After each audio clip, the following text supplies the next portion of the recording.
Russia has upgraded its diplomatic weight ahead of the February 17-18 talks in Geneva, with Kremlin spokesman Dmitry Peskov confirming that presidential aide Vladimir Medinsky will lead the delegation. The move signals a shift from earlier military-focused rounds to political-level negotiations with broader stakes. First, let's recall Putin's statement, which he repeatedly made, that Medinsky is the head of the delegation of Russian negotiators. Putin made this statement before the first round in Abu Dhabi, during, and so on.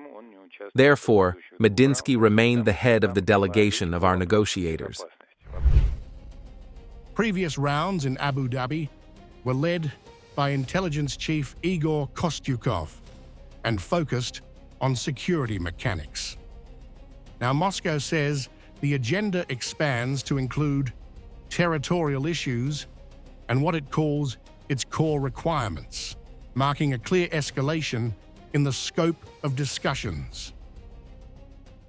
This time, it is intended to discuss a wider range of issues, including, in fact, the main issues, which concern the territory and everything else, which, in fact, is associated with the requirements that we have. An energy ceasefire is also expected to be raised in Geneva, adding a potentially tangible outcome to the talks. The trilateral format will include Russia, Ukraine, and the United States, with envoys linked to US President Donald Trump, participating as Washington pushes for movement toward a deal.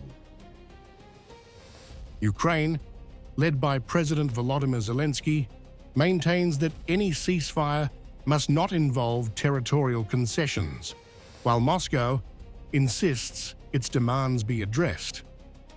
As Foreign Minister Sergei Lavrov warns, negotiations are far from complete. The Geneva round may determine whether diplomacy can move beyond technical pauses to a political settlement.